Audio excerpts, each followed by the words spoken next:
12월 20일 오늘 하나님의 말씀은 역대상 16장 말씀입니다. 1절 말씀. 하나님의 궤를 메고 들어가서 다윗이 그것을 위하여 친 장막 가운데 두고 번제와 화목제를 하나님께 드리니라.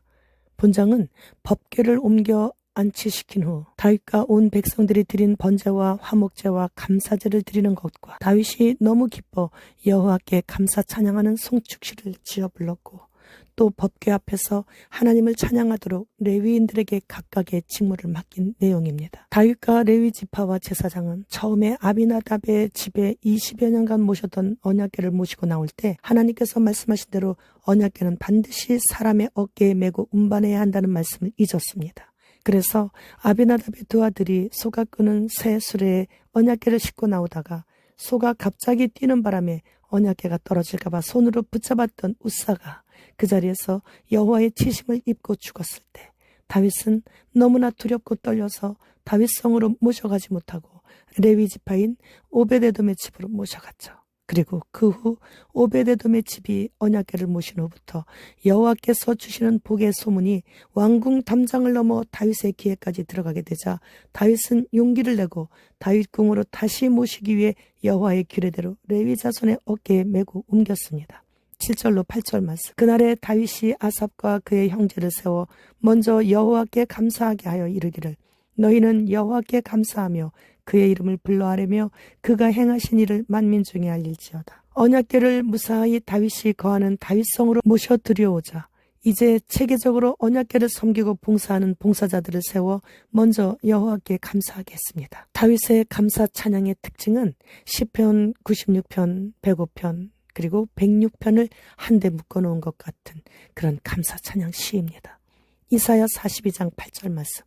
나는 여호와이니 이는 내 이름을 나는 내 영광을 다른 자에게 내 찬송을 우상에게 주지 아니하리라. 하나님께서는 하나님의 이름을 귀히 여기는 자를 귀히 여기십니다. 따라서 아무나의 입에서 장난처럼 거룩하시고 위대하시고 지극히 높으신 하나님의 성호를 함부로 불려지지 못하게 하시는 거예요.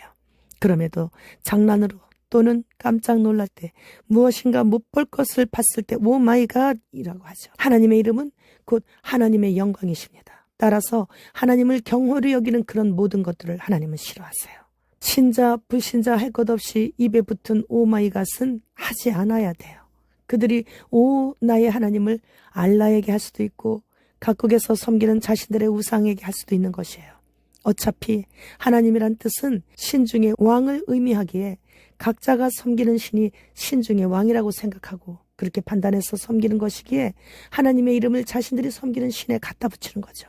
그러니까 오마이갓은 삼위일체의 제1위이신 하나님을 경외하는 마음으로 부르는 것이 아닌 흔한 놀랐을 때 자신도 모르게 튀어나오는 감탄사 정도인 것이에요. 그렇다면 자신도 모르는 사이에 놀랐을 때 나오는 오마이갓이라고 한다면 이건 죄를 짓는 거예요. 하나님께서 정해주신 테두리 밖의 것을 죄라고 합니다. 그러면 동성애가 바로 하나님께서 정해놓으신 테두리의 선을 넘은 대표적인 죄죠. 내가 이 세상에서 살아가고 있는 것은 나를 위해 하나님께서 계시는 것이 아니고 하나님을 위해 내가 있는 것인데 먹어도 입어도 자는 것도 오직 하나님을 위해서만인 것이에요. 그런데 대부분의 사람들은 나를 위해 먹고 나를 위해 입고 자는 것이라고 생각해요. 며칠 전 제가 애니메이션에서 본 천국에 들어가기 힘든 여자들의 여러 가지 모습들을 열거하는 영상을 올렸는데 그중 제가 해당되는 것들을 말씀드렸었죠. 빨간색 립스틱과 오렌지색 헤나 염색을 하고 있는 것에 대해서.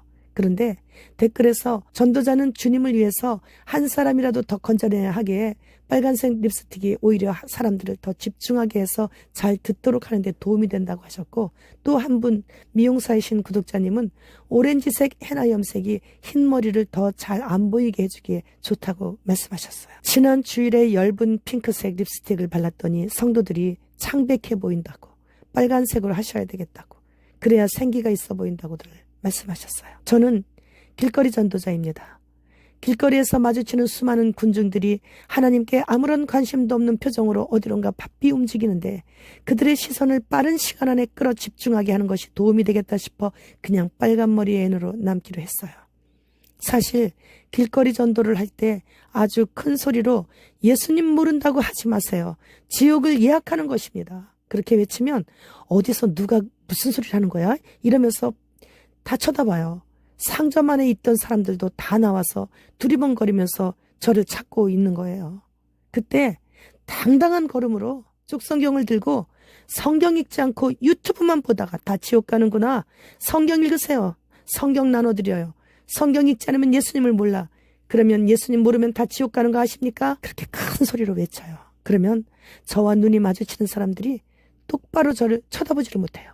그리고 제 눈을 피하기 위해서 고개까지 돌리고 걸음걸이도 막 빨라지는 거예요. 오히려 그들이 제 앞에서 기가 죽어요. 빨간 립스틱과 빨간 머리가 한몫하고 있는 거죠. 그래서 생각해보니까 내 자신을 위해서 치장하는 것이 아닌 것이기에 길거리 전도자는 초라한 모습보다 당당한 모습이 더 보기 좋겠다는 그런 생각을 했어요. 그리고 신천지나 여호와의 증인들이나 하나님의 교회에서는 이렇게 무리를 지어 나와서 서서 책자를 지나가는 사람들에게 다정한 미소를 지으면서 전해줘요. 그런 사람들을 자주 만나는데, 그러면 저는 그 사람들 앞에 서가지고 그 사람들을 쳐다보면서 신천지, 여호와의 증인, 하나님의 교회, 우상을 마당 입구부터 세워놓고 기도하며 염주 돌리는 천주교 다 이단입니다. 이단에 빠지면 다 지옥 갑니다. 오직 예수 그리스도 한 분만이 하나님이시고 우리를 구원하실 수 있는 구원자이십니다. 라고 큰 소리로 그들 앞에 서서 외쳐도 어느 누구 한 사람 맞서는 자가 없었던 것도 빨간 립스틱과 빨간 머리로 인해 그들을 은근 제압했던 것 같아요. 성경에서 하나님께서는 우리를 만드신 유일한 목적은 오직 우리 구주 예수 그리스도만을 위하여 살게 하시기 위해서라고 말씀하시고 계십니다. 우리가 먹고 사는데 필요한 모든 것을 공급해 주시는 하나님을 위해 우리는 그분을 기쁘시게 해드리는 삶을 살아야 하는 것이에요. 우리를 위해 하나님께서 존재하시는 것이 아니라 우리가 하나님을 위해 이 세상에 존재하는 이유인 것이기에 목청껏 외치며 전도지 나눠주고 이웃을 돌아보고 하나님께서 만드신 피조물들을 아끼고 사랑하는 것이 우리를 이 세상에 태어나게 해주신 하나님의 뜻을 이루어드리는 것입니다. 사람들은 자신들을 위해 음악을 듣고 친하지도 않는 상대가 알아주지도 않고 나도 그 상대방에 대해 잘 알지도 못하는 그런 대상들을 향해 눈물을 흘리며 감동하면서 그들의 노래를 듣기 위해 수천리 길을 비행기까지 타고 날아가며 시간과 물질과 힘을 쏟으며 그들의 노래를 따라 부르며 아주 자랑스러워하고 있어요. 교회에서도 마찬가지예요.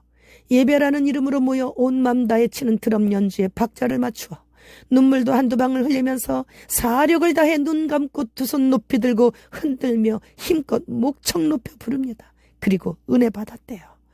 세상에서 받은 스트레스를 그러한 CCM 노래를 찬양이라는 이름을 붙여 자신들을 위로하며 마음껏 부르는 거죠. 그리고 그 찬양에 은혜 받았기에 예배에 은혜가 쏟아 부어진다는 거죠. 그러나 하나님께 올려드리는 찬송은 우상이 받지 못하도록 하신다고 말씀하십니다. 이사야 43장 21절 말씀.